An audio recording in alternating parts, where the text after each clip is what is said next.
The judicial inquiry into the news of the world hacking scandal is continuing in London, with witness after witness detailing instances of hacking and bad behaviour by the British tabloids. Among those due to give evidence today is The Guardian journalist Nick Davies, the person responsible for breaking most of the revelations. And for the latest, we're joined now from London by Europe correspondent Philip Williams. Well, Phil, has Nick Davies appeared yet?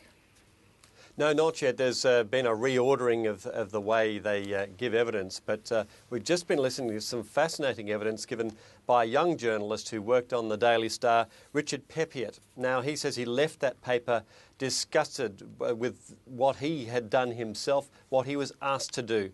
Faking stories, creating bylines, fictitious bylines, chasing, hounding people, defaming the dead.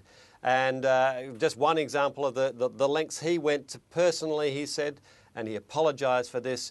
He pursued Susan Boyle, the singer who was catapulted to fame from a competition, and was having a breakdown with all the pressure of the attention.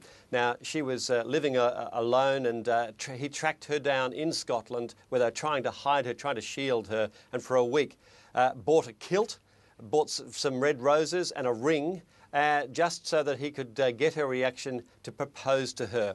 Now, her reaction, quite rightly, I think, and I think many people will applaud, was simply piss off. Well, indeed. I suppose if someone like him, I mean, this sort of evidence is giving, you say he apologised, but does he give any explanation of why he felt the need to go to such lengths? Well, he simply said that that was the environment that he worked in. That was the culture that was created, and that if he didn't go along with that, well, he didn't have a job, basically. Here's a little of how he explained the broader context of the environment he was working in. We are cannon fodder on the front line. And it's a problem because you have news editors, you have editors who aren't the ones having to hammer on people's doors repeatedly. They aren't the ones who are having to stretch the facts and cringe as they stick their byline above some stuff that they know is hugely distorted, but they have no option on whether to do. You know, we sort of get the flack because it's our byline above it, but we are working very much under instruction. And that's not to absolve anyone of personal responsibility. I certainly don't absolve myself of any for the things that I did. But I think I think that just to contextualise sort of where we're at the moment, is a lot of buck passing. You know, when newspapers make mistakes, you have the editors sort of, as you've heard, in recent sort of months, as sort of Leveson, etc., has come to the fore. Oh, we make mistakes, but you know we try and correct them. We try our hardest. Yesterday, Hugh Whitto, the Commons Select Committee on Privacy, he said over the Chris Jeffreys case, I thought it was really cold. He simply said, oh, we make mistakes, we paid out, we move on.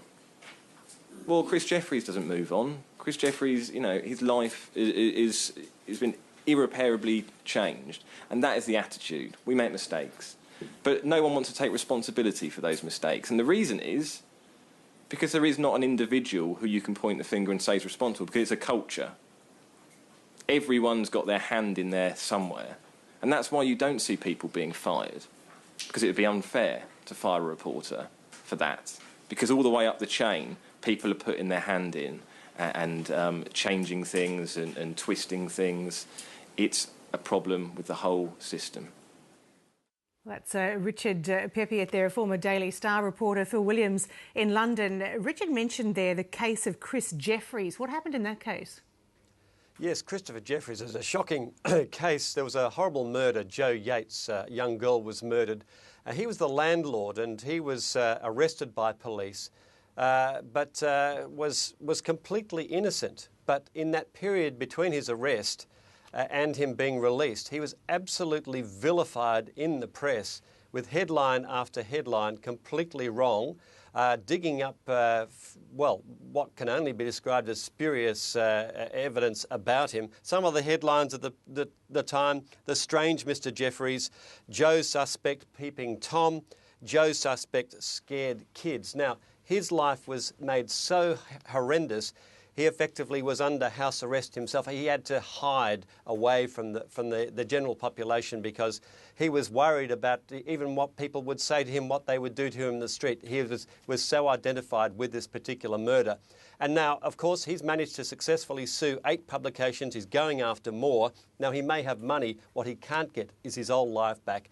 And he says that his life has been irrevocably changed. Well, if the evidence that you've heard today has been pretty horrific, I understand there was also some startling evidence heard yesterday. Yes, absolutely. A TV presenter, breakfast TV presenter, Anne Diamond, recounted a couple of really harrowing stories. One of her children died of cot death. A photo was taken by a photographer, long lens, at the funeral, and that was splashed on the front page against her wishes. The next day she got a call, she says, from the editor of that paper saying, "We want you to join in a campaign against cot death." She was still completely shocked at this horrendous event of losing her child, having it splashed on the front page, felt she was blackmailed effectively because they said, well, if you don't get involved in this, it'll look like you don't care. And she felt she had to go along with that. That was just one example. Charlotte Church, the singer, a young, vulnerable singer of just less than a teenager, actually, when she first started. She spoke of having details of her father's extramarital affairs splashed on the front page, and that nearly killing her mother, that she had a suicide attempt because of that. Innocent, she said that, why should her parents, why should her family have been targeted in that way, which nearly had the most tragic of all consequences. So all along the line, we've just heard the most appalling behaviour. I thought you'd heard it all, but this has been an absolute eye-opener for many of us in the trade, thinking just how low some of the photographers, some of the journalists, some of the publications have stooped. Indeed, and you have to wonder just what else is yet to come out. Phil Williams in London, thanks.